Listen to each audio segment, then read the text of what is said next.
All right. So Gather at Grand is what we all are doing, is gathering here to talk about things related to preaching the gospel. Yeah, please help yourself to sit down. And if by the time it's time for table talk, we need to move together, we can do it. But right now, we'll just go with what we've got. Lori has handouts if anybody needs those, because you will as we progress. We last time did nearly half of the story, and we needed to do that because the material today and 2 weeks from today, because next Monday is a holiday, is more complicated, and we needed to be sure we're ready to have enough time for it. So what we'll do today is review what we did last time. And what I'm hoping that you're interested in is not only what you think, how you're reading this story, but specifically what moves each of you is making in order to read this story as you're reading it. So you're wanting to notice your own moves and hear from other people as well.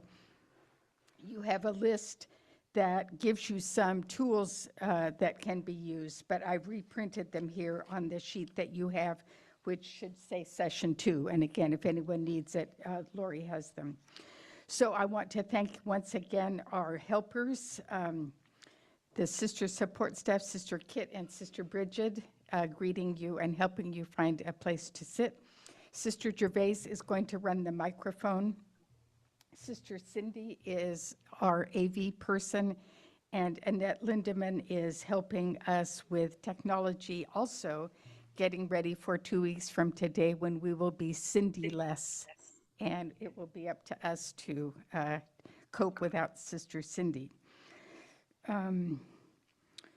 So our process today, we're going to have 2 moments where you can talk. This meeting is being recorded. Good. 2 moments when you can talk. The first one will be briefly, and it'll go back over what you already knew about before we convened here today. And then the second one will split into our tables and talk, and then we'll hear from people again. So in the first opportunity to talk, you'll be quicker, and the microphone will come to you, so you'll make your point for all of us listening.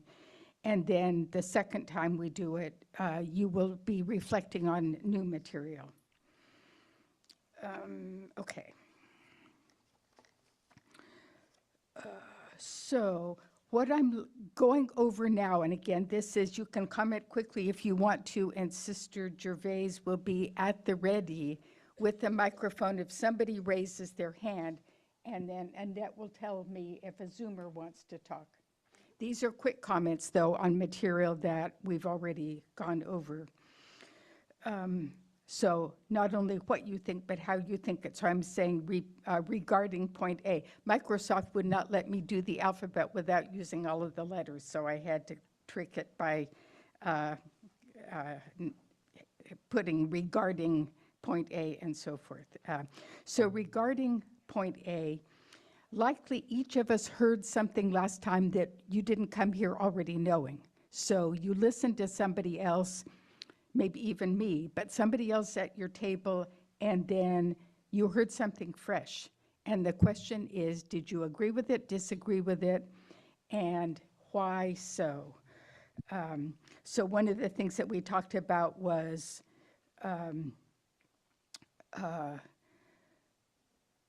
I guess I don't have an example here. So as we exchange points of view, you listen to what somebody else says. You don't have to agree with it, but you're noticing that somebody saw something that you didn't. So if that works for you, good. If it doesn't, fine, let it go. So it's not a waste of time to share insights that we have with each other. So open to what is fresh to you, and you don't have to necessarily agree or disagree, but you should know why and how you're reacting, because it may tell you something about yourself. It might be that you say, When Sister Gervais makes a comment, I want to disagree with it. And then I think, what's the matter with that? Something is the matter with that. So be insightful about yourself as you're interpreting here. Tool C that we used was, and it's one of the biggest ones in the story that we did last week, how we get to meet the characters. How a character reveals who she or he is, mostly by talking, and then we pick up how others relate to them. It's exactly the same as it is in real life. So last time we did this, Naomi and Boaz got most of our attention here. And we noticed that Naomi was complex because though she talks harshly to her daughters-in-law, they love her and want to be with her. So we know enough to know that the blend doesn't always go that way. Sometimes people that speak harshly, we don't want to be around them. So part of Naomi's characterization is she's kind to her daughters-in-law, but rough with them as well. So that we can see that there's more to Naomi than may meet the eye. I think what we saw last time about Boaz was that he is both very privileged and also generous. And that combination doesn't always go together. Sometimes people that are very privileged are quite selfish. So Boaz is kind to Ruth, gives her more than he needed to do for her. But on the other hand, he's in a position of power to distribute those goods. Maybe you think Ruth should feel patronized by Boaz. He's being too nice to her, too pitying of her. So look for combinations of things in characters. Maybe you see some combination like that in Ruth. Now, again, if anyone wants to comment here, raise your hand, and Sister Gervais will leap to her feet, and Annette will let me know that somebody from the Zoom wants to talk. But so far, I'm just reviewing what we did, but I'm stressing how we get these things. Technical information, so that's our point D on our sheet that's called, it's called Our General Process in Approaching This Story. Technical information about customs pertaining to widows, whether the widow is a native Israelite or a foreigner like Ruth. Ruth's a Moabite. The story keeps calling her Ruth the Moabite. So she's foreign. Naomi is native or indigenous, and they have certain rights that pertain to them. They don't have as many rights as Boaz does, but they have some. And we need to know that kind of information. And before we finish today, I'm going to give you a piece of information that is really important for the story that we don't ordinarily think about. Point D also, and we'll see more of this today, the story of Ruth is an Exodus story because it starts out with famine and the people are driven off the land. So in the book of Genesis, all the Jewish people, there are 70 males, and then of course their wives and children, all of them have to leave the land because of famine. They go to Egypt. It starts out okay. They're graciously received until they are enslaved. They suffer in enslavement, as we know.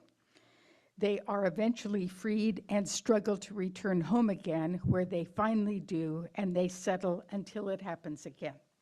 The main story in the whole Bible, both Testaments, Old and New, is the Exodus. It's the major symbol of the biblical story. So Ruth is an Exodus story, whether it seemed like that at the surface or not. Point F.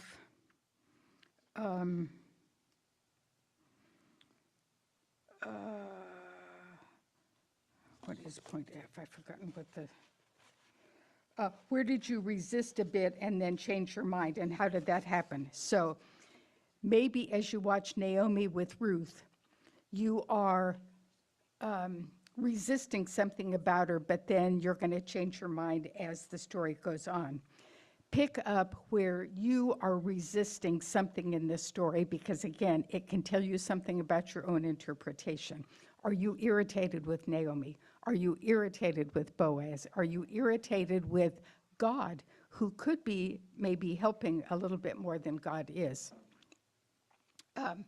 Good.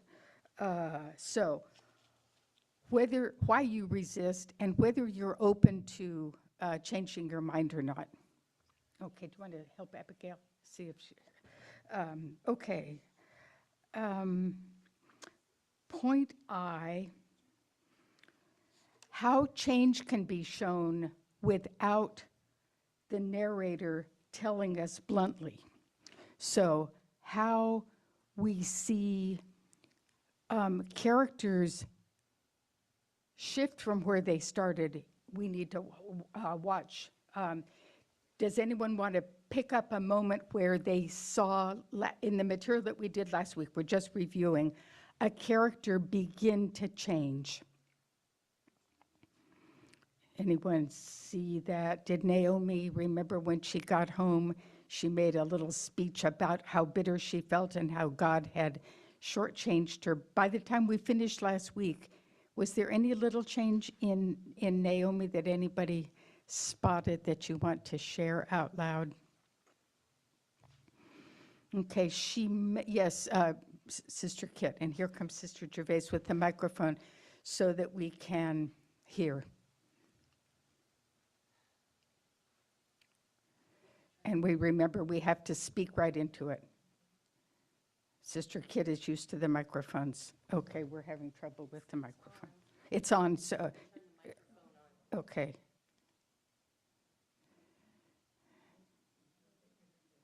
Right.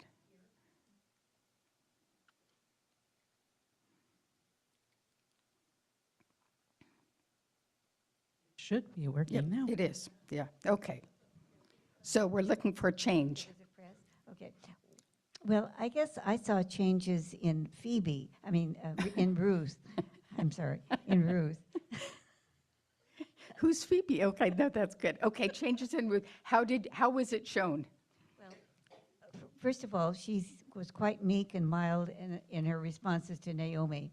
And then when she wakes up, she decides to go to the to the greens of Boaz's field and so forth, and becomes quite strong and assertive and very confident in herself. So Good. Good. I did notice that change. Good, good. And even the following of Naomi is one thing, and then she says to Naomi, you stay home, I'm going to the field today. So she breaks freer of her than before. Good. Anything else that you're noticing in terms of change? Again, just so that you feel comfortable with the story. As you notice these things, you're growing into the story and making it clearer to yourself. Okay, change is good. If a character doesn't change, it's probably not a good sign. So we can watch for people that don't change at all. All right, I'm looking now at a little tool, literary tool J, which is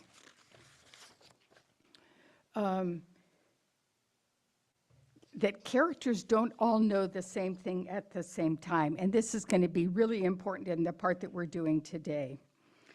Who knows what at what moment? And you, as the reader, have to keep track of that. And as the characters have different information, then how do they act? We know if a character doesn't know something, they're liable to make some kind of a mistake.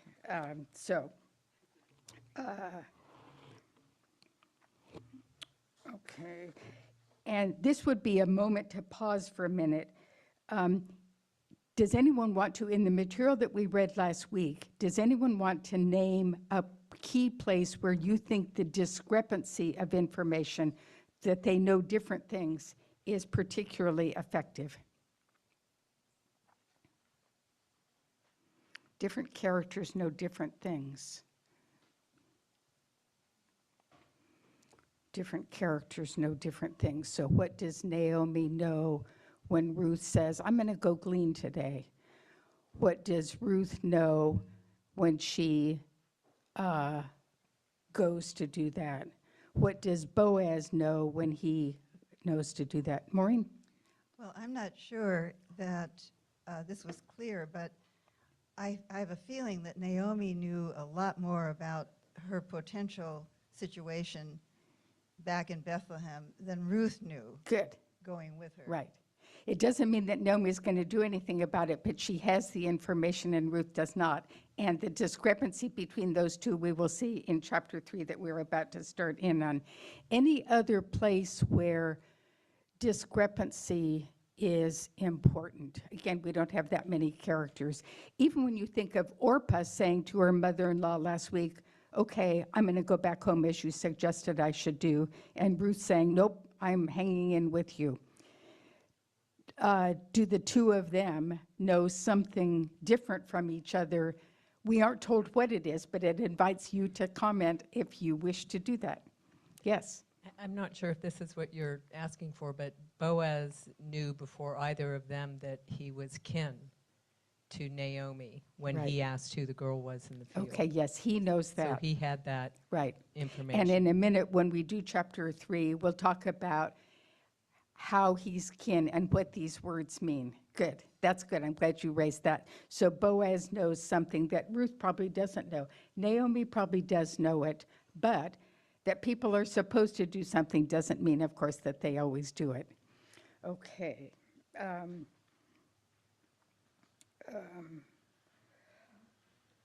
I think it's worth commenting here in under J that these three characters, especially Naomi and Boaz, keep their information, their insider information, to themselves, maybe more than we think they could do.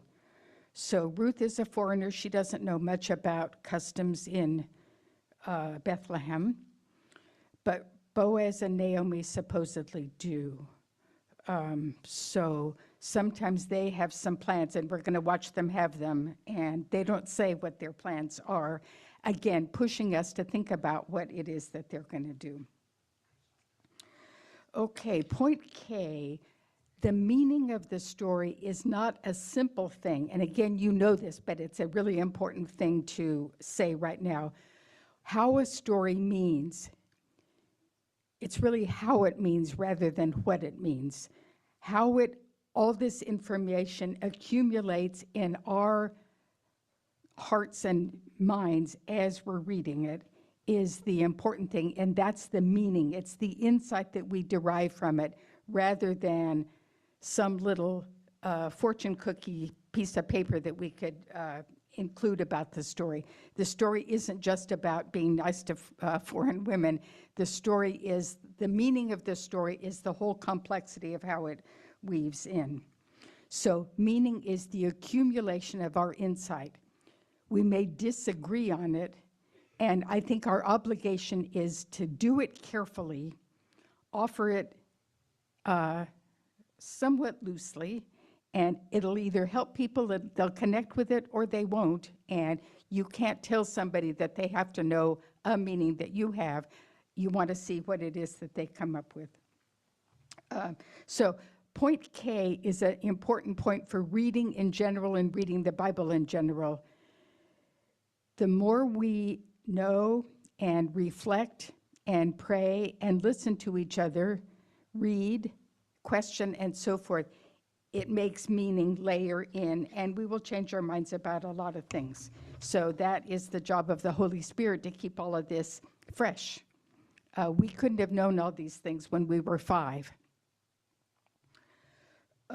Okay, the last thing I want to review here before we start where we left off last time, and this is an important point that we'll get back to before we're finished. This is the story of Ruth. It's a serene story. People are nice to each other. The two villains in this story are Orpah, who simply doesn't continue the journey, and the near redeemer that we'll meet next week. They hardly do anything bad. They get an A- instead of an A. So the characters are sweet with each other, but the culture itself is patriarchal and therefore uneven in terms of men and women, wealthy and poor, foreign and homeborn, and so forth. So Again, we all know what that means. I don't need to belabor it. Seeing that, resisting it if you choose to do that, and recognizing that some of these same patterns may, in fact, perdure in the church that we belong to is part of our reading. So it's not bad to notice these things. It's good to notice these things. On the other hand, it can be tempted to put into the garbage can, and I'm not saying that I'm picking that up from you all, but we've all had moments where we'd like to recycle the Bible because it says some harsh and patriarchal things. A question for us to raise, not today, but probably at the end of session 3 is, so is there more good than harm in reading a story that is as patriarchal as Ruth is? Or does the culture of the story, the bias toward males, wealthy Jewish males, mean that the story is sort of hazardous to our health? You know that there are a lot more harsh stories in the Bible besides this one, much harsher than this one. So a serious question to raise is it harmful to our health to read a story that is as patriarchal as the story of Ruth? Or does the story overcome that to some extent at least? Again, we know in our own culture there's some shortcomings of our society and we can't fix them, so the question is how we're going to deal with them. Okay, so those are some ways that last week we picked up on how the story is approaching us. Does anyone have anything else that they want to add up to the point of Ruth leaving the field as she did almost to the end of chapter 2? Any other comment that anybody wants to make? Okay, so let's look at new material now, and we are on the handout that was fresh for today. We're on page 2 in the back of the front sheet, resuming at scene 5, and this is at the end of chapter 2. So Ruth, as you know, spent the day in the fields, and she comes home with a lot of stuff, food that she has gleaned. It started out that she picked up what fell out of the reaper's arms, but by the end of the story, Boaz gives her a little doggy bag, maybe even a good-sized doggy bag. So when her mother-in-law saw what she had gleaned, and when she also took out and gave her what she had left over after eating her fill. So Ruth has eaten all day long, and she still has a lot to bring home. Her mother-in-law said, "Oh, where did you glean today? Where did you work? Blessed whoever it was that was generous to you." So Naomi, whatever her mood, can recognize that somebody has been generous to Ruth. So she sounds less bitter perhaps than she did at the end of chapter 1. So Ruth told her mother-in-law whom she had worked with, saying, "The name of the man with whom I work today is Boaz." Okay, so Ruth doesn't know that Naomi knows Boaz, but Naomi knows Boaz. So she has a comment now, and she blesses him and also blesses God, who has not failed in his kindness toward the living and the dead. And we might say the dead. Everyone in our part of the story is alive, but Naomi has said this is both for the living and the dead. The man is related to us. He is one of our redeeming kinsmen. I'll get back to that in just a minute. So, questions to be pondering. Is Naomi cheering up even more than she did last week for us? She is saying a happy thing instead of what she said at the end of chapter 1. She said at the end of chapter 1, God has turned against me and made my life bitter. So how do you account for the change in Naomi? Is it just food that makes her feel better, or is it more than just food? She sees Ruth unpack her little bag of gifts and sort of owed things that Ruth has worked hard to gather them. She has also a special little doggy bag. And so what is cheering Naomi up? Is it just food, or is it something else? And again, we can talk about this later. what makes your Naomi feel better? Certainly the food is part of it, but may not be all of it. You should see a relationship between the Naomi that you see and yourself. You should recognize yourself in your Naomi because, of course, you are sort of standing in her shoes when you interpret her. So pay attention to how Naomi is doing with you. On the other hand, maybe you think Naomi is suspicious. Who were you with today? So we can't hear tone. If you were reading this, you could intonate it, but the text itself doesn't tell us whether Naomi is querulous and sort of crabby, or if she's thrilled and happy. You have to decide that for yourself. Her words, I think, point us towards she's feeling better, but you don't have to think that. Is Naomi still angry? Maybe you think she's getting over her anger too fast. Or maybe you think she's too slow. So again, you are constructing a Naomi that is you. Ruth provides information about what she did, and then gets to the punchline, which is the name of the man who helped her. So she tells the story. We don't hear her repeat it, but since we witnessed it, we don't have to hear it. And so the only quotation we get from Ruth is when she says, oh, the name of the man was Boaz. She doesn't tell that until the end. The storyteller defers her giving the information about who the man is because it's going to turn everything in the story, that it was Boaz and not somebody else. So Ruth says it at the end, and the storyteller doesn't let her say it until Naomi has already heard how kind he's been. And then Naomi says,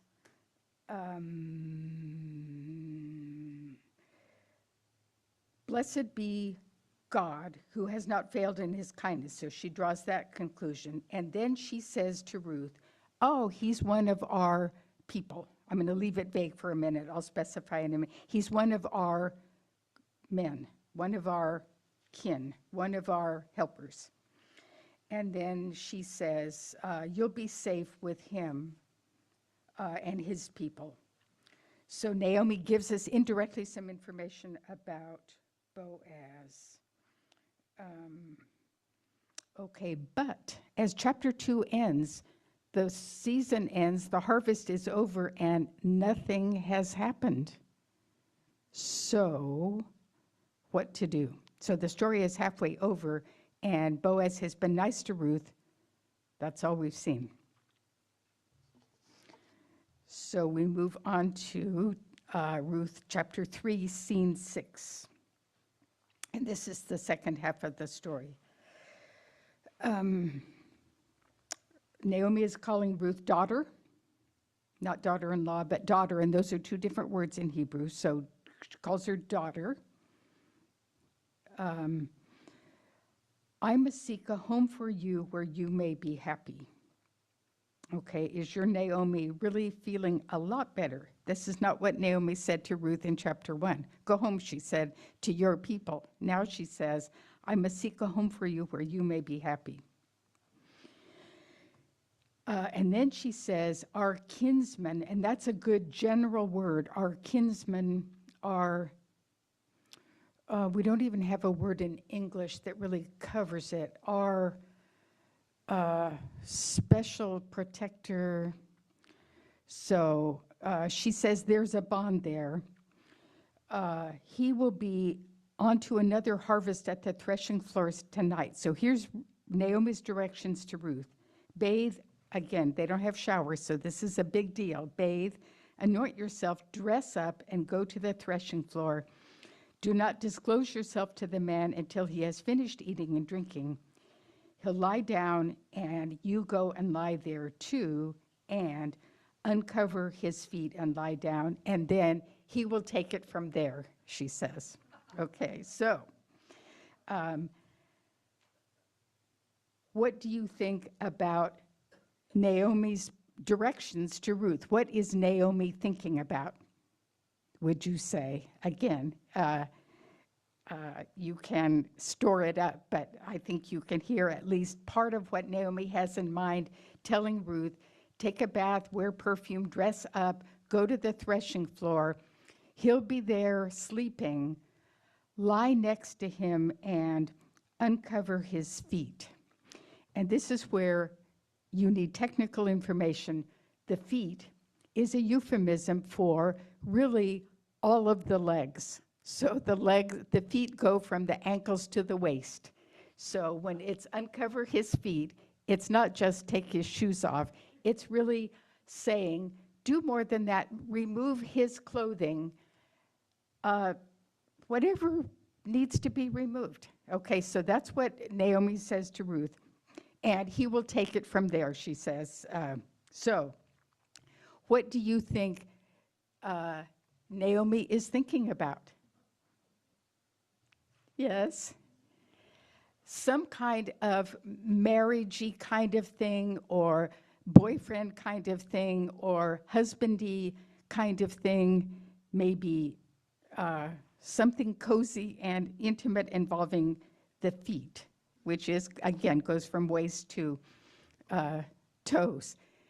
Is Naomi being subtle, or do you get what she's saying to Ruth? Pretty clear. I think it's pretty clear. So our word for that is marriage. Yes, Sister Bridget has a... Yes, we're going to get there in just a minute. Good, yes. Ruth is going to be very obedient. But Naomi has hinted it, but it's pretty clear, especially when you understand about the feet. Now, feet can't just be normal feet, but feet can be more than that. And so she isn't saying, just slip off his socks. She's saying more than that. And then we will hear Naomi say, whatever you say, I will do. I will do everything you tell me. Yes. And she says right before that, daughter, I must seek a home for you where Yes. you may be happy. Yes. So it seems she thinks this is going to lead to a home where she may Right. be happy. So if we were holding up a big sign here, it would be the M word, marriage. Naomi is pushing Ruth in the direction of marriage with Boaz. And grandchildren, maybe. Pardon? And grandchildren. Yes, maybe. and grandchildren, so that she will be happy. Okay. Sister Margaret Diener wishes to speak. Tell us Well, what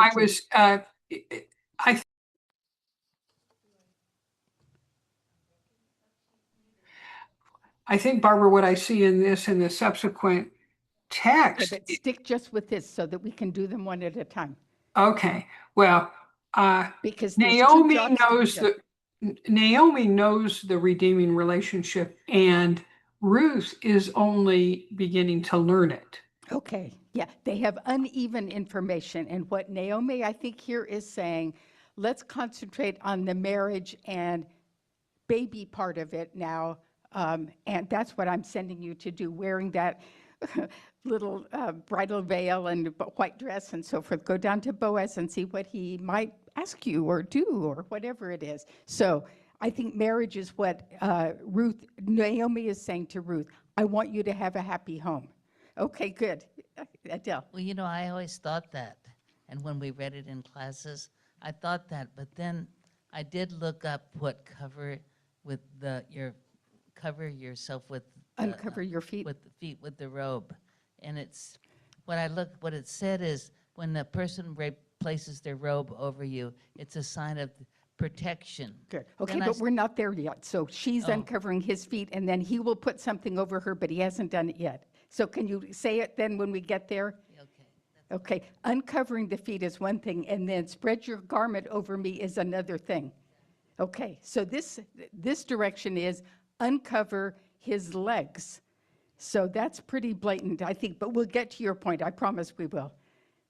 Well, what this says to me is that Naomi is in a hurry. There's no time to waste here. And so we're not going to be subtle about this. Nope, it's not subtle. Yeah, so just keep the process moving forward as Okay. best you can. Good, okay, that's good. But the process that Naomi seems to have in mind is putting Ruth and Boaz together on the threshing floor when he is tired and well lubricated, as we would say, eating and drinking and tired, sleeping. Go lie next to him and take some of his clothes off. It's not subtle. And what she has in mind, I think we can all guess. Okay, so that's all Naomi has said to Ruth. Okay, so scene 7. Ruth obeys.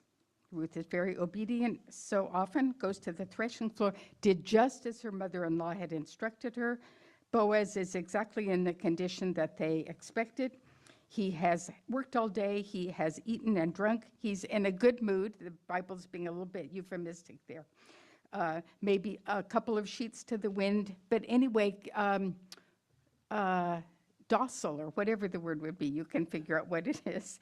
And so Ruth approaches him carefully, stealthily, and moves some of his clothing and lies down. And so waits patiently. In the middle of the night, the man gave a start. So he wakes up in some way. We don't know why. People have many opinions about that.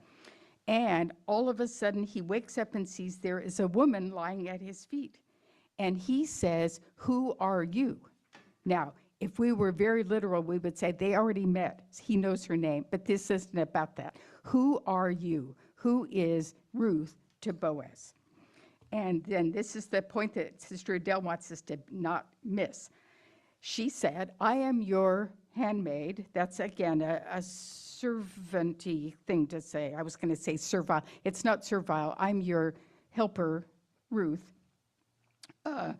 And then she says, "Spread your robe over your handmaid, for you are a redeeming kinsman." Okay, so she approached him as a bride to a groom, and when he wakes up and sees who she is, she then says to him, "Oh, you are a redeeming kinsman. So what I need you to do is do the redeeming job." Okay, Adele, do you want to? We have, images throughout history of people placing their cloaks around, like Yes. the Blessed Mother, leading people into heaven under her cloak, the Right. sinners in the world, and so on. So Yeah. That's an image that we have in other places. Yeah, St. Dominic, we see St. Yeah. Dominic in art with a lot of people Yeah. under his mantle as well. yes. Okay, good. So the point I want to offer you here is there's two possibilities. One is marriage. The other is the job of redeeming. And that in this culture is most closely associated with the pawn shop, what we know as pawn shops. Redeeming means if you had something and you had to take it to the pawn shop, it's like some valuable thing that you got from your parents, you were so poor that you had to pawn it, and you know how that is. They keep the thing and give you some money. They give you a little ticket so that you can eventually, if you come into money, reclaim it again. So Ruth has said to Boaz, "Here's what I need you to do. You need to be a redeemer.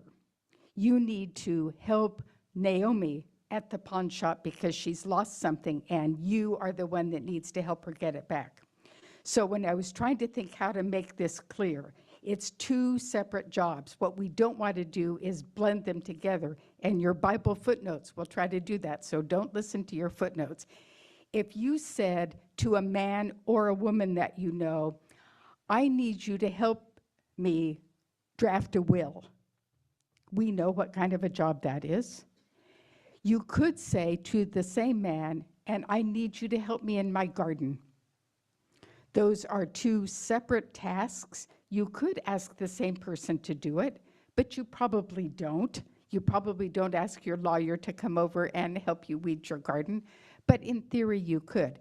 So Naomi says to Ruth, "I want to help you find a husband," which again means a baby. And when Ruth gets to the threshing floor, she says to Boaz, "I need you to redeem my mother-in-law." So each of them has anticipated something for the rest, for the other one. Okay, so it's two separable things. Ruth has gone down in her bridal outfit and said, "My mother-in-law needs a job. needs you to do something for her. Please redeem her. That's what you owe her. Okay, so 2 separate tasks. Each one of them, Naomi and Ruth, help the other one get something that's for her if Boaz is going to come through. So what does he say? He says, he blesses her, and he comments on her loyalty, and her loyalty is to her mother-in-law. You have not turned to other men, whether richer or poorer. You came to me because I'm the one that owes Naomi something, because we're kin. And then he says in verse 11, don't worry, I will do what you say. Everyone knows what kind of a person you are. That's nice. And he says, though, there's one little thing that you need to hold on to. Someone is ahead of me in line. So he says, I am going to need to take care of that. And what we should be wondering is, who's ahead of Boaz in line to do what? To weed the garden or to be the lawyer? So Boaz has said, I'll do it, but I need to get something cleared up first in at least one of those categories. Boaz doesn't go into a lot of detail, but he says, spend the night and I'll take care of it in the morning. And we'll do it the correct way. So lie down until morning. She lay at his feet. She rose early before the sun rose, and they don't want anyone to know that she spent the night at the threshing floor. And if you wish to say, what did they do at the threshing floor? You're totally free to ask the question, but our storyteller says it's none of our business what else they did at the threshing floor that night. The storyteller isn't right here, I think, too concerned about Ruth's reputation. Nobody sees her. She goes back home before sunrise. And then as she's on her way out, Boaz says, oh, by the way, here's another gift for you. Hold out your shawl. And Boaz pours into Ruth's shawl grain. So more grain.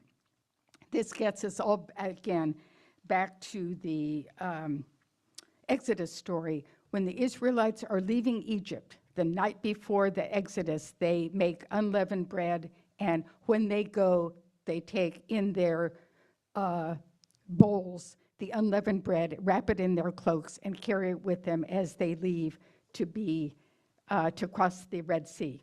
So when Boaz pours grain into Ruth's cloak, he is saying, we're doing the Exodus. So we've got marriage, we have redeeming, and we also have Exodus. Okay, so the points that I hope you will want to talk about are the ones colored yellow on your sheet there. I'm on page 4. What does your Ruth want as she goes to the threshing floor dressed like a bride? So we don't know exactly what she wants until she talks. She obeys her mother-in-law, so what does your Ruth want?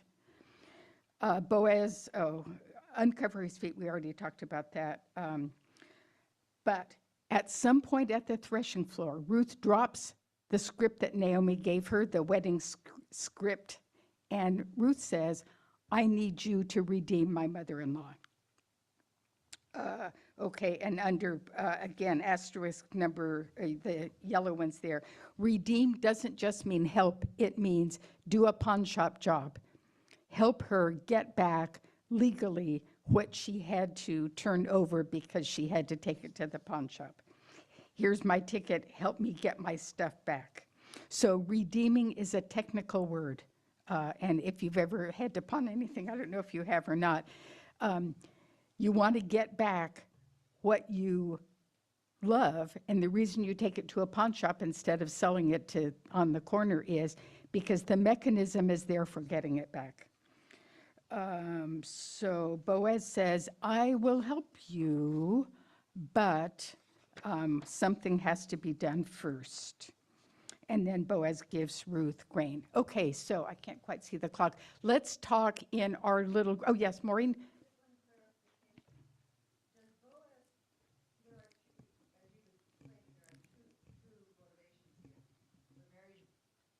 There's the marriage motivation, and there's the help get Help my her. stuff back. Yeah. Does he see it as two, or does he see it only as, help me get my Okay, stuff back? now this is your opportunity to construct Boaz. He mentions them both, and he sort of moves both of them along on the board, but he talks about them distinctively. I'll do what it is that you ask, but somebody else is in line first, and then she spends the night. So I think that's where both of the tasks move along. Okay, so there's no explicit, No, it's not Acknowledgement of explicit. the I think marriage so part. that we think for ourselves, what did Boaz and Naomi do Boaz and Ruth do as the night went on? That's up to us to decide what we want them to do. The story is not, well, you can decide, is it prurient? Is it sort of moving us to think badly of them, or is it sort of respecting their privacy? And again, this is your Ruth and your Boaz that you are constructing, helping each other, helping Naomi as well. Okay? All right. So spend 15 minutes with each other. I hope on the yellow asterisk questions, but really on anything that you want to do.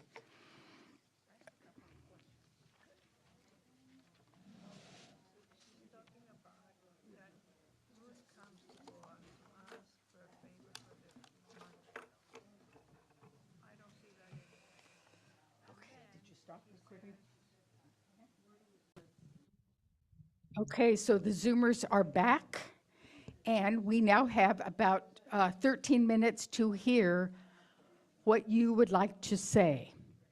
And I can tell from visiting the tables in the room that you have a wide range of opinions on what you think this is about, but it's about a lot of major and important stuff. The one thing I will be disappointed in is if you put together redeeming and marriage, if it sounds like you think those are the same thing. So please don't do that. But aside from that, whatever you want to say is good. Let's start here if any table wants to talk, and then we'll see if the Zoomers want to talk.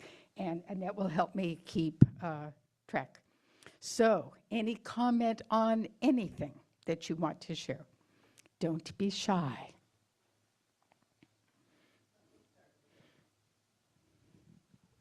well, we'll start by saying that the point was made very acutely here that Boaz was manipulated by these two very clever women.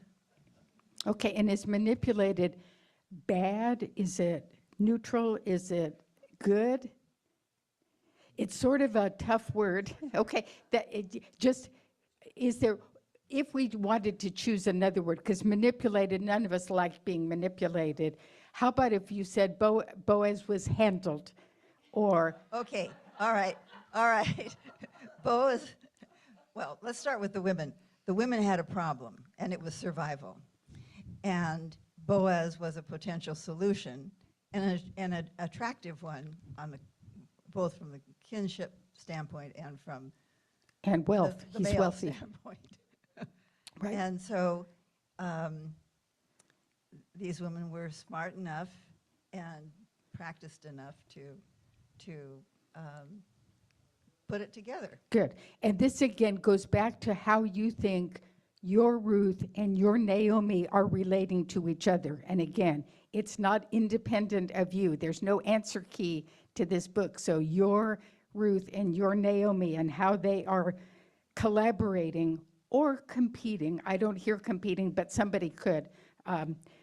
How you think they are sort of playing cards on the same side, but they can't quite see each other's hand completely. But they seem to be rowing in the same direction, if I can shift images again. Okay, good. Maria Teresa, and then we'll go to Zoom if anyone on Zoom wants to talk. I was about to say something similar. Like, I think if these two women were really smart and they were like manipulated or work, I think more than that, they were banking on something they knew that he wanted. Good. So if I heard what you said, I'm going to repeat it, see if I said this right. That they each are counting on something, banking on something. Did I hear you say that? Using the opportunity, knowing that their situation, yeah, they need something, but he's willing also to give something in exchange of getting something, and they know what he wants. Okay, good. So they're working together a little bit in the dark from what each other know. Naomi knows a lot more about custom than Ruth does. Ruth is probably more attractive to Boaz than Naomi would be, and so forth. But don't forget that in our culture, Boaz is a wealthy VIP and Ruth is a kitchen worker. So it's not at all obvious that they would get together. So reduce the possibility. To us, it seems obvious because we know they do. But in the culture, it would be very odd for Boaz to be interested in who? So it's a surprise. And remember, he is careful to protect her reputation. Okay, good. Does anyone on Zoom want to talk? Not Sister Margaret? Margaret? Well, I would say in our exchange, I mentioned that I've grown very fond of Boaz. I think Boaz is very gallant. Okay. And I'm surprised at the word manipulation because I feel like Boaz could, with his station and the identifying Right. note that of his power, he could really take advantage of this Right. waif, Right. He could. and he doesn't. Right. And we And talked in about fact, that, remember last week, how vulnerable Ruth was in the field. Well, she's even more vulnerable at the threshing floor in the middle of the night with people feeling no pain. in Yes. each step, he's protected her. Okay. And in this segment, he talks about how she is known as a fine woman in Yes. the village or in the town. So he's aware when he wakes up and gets clued into who's at his feet that, you know, there's something here. Okay, there's something here. And this is what this story is about. And when we leave in a minute, I'm going to say this now. I want to hear from a few more people. What you need to be thinking about as we move into next week is, so what are these characters going to do next? So I don't want to talk about that now, but be thinking about that. How do you think the story is going to go, especially if you don't quite remember how it goes? Okay, good. Other insights? Thank you, Margaret. Yes. There's still a twist here for me in that Unmute. Okay. there is I was coming at it from Ruth's perspective. Okay. She's got these directions to basically throw herself at this man. And I should think, at least if I were in that position, I'd be a little nervous about the whole thing. Right. You know, They're what's all going to be taking the a outcome? huge Is he going to chance. take advantage of her, Right. or Right. They are all is he taking just a going really to big be risk, not only with themselves, but with each other as well. So each of them is vulnerable to the other's manipulation if that's what's going to happen. So are these good people or not? And how do we know that? It's certainly a dangerous story. That's a good point. Thank you for that. Okay, go ahead.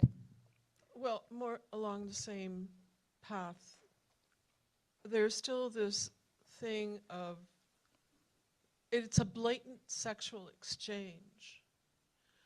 And I mean, we have said that we know that in this time, in this patriarchal system, this is the only way that these women can try to protect themselves, get back what they want. It may not be the only way, but it's certainly one way. It Yeah. seems to be the Yeah. easiest Right, way, right. right? And they know that he Right. is a man. I mean, you know, I never realized that uncovering of the feet actually meant that it was uncovering the whole half of his body.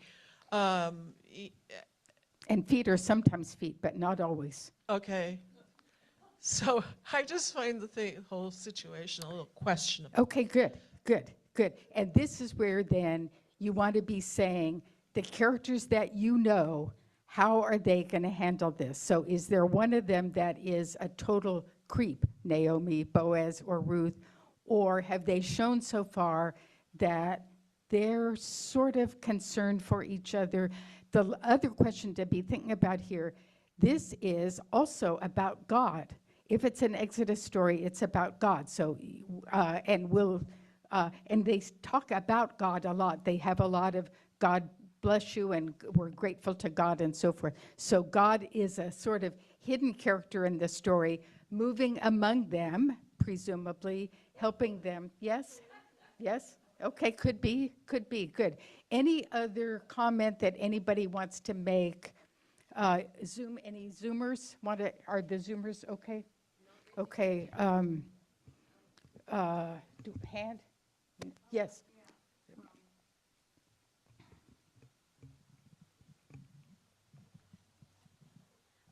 Bringing up this point early, but you asked us, you know, can we learn something from the patriarchal society? And one of the things we discussed was it's kind of amusing that in this story and to this day, women may be physically not as strong, but mentally, you have these two women outwitting this powerful rich guy. Right. And that was very pleasing to this table.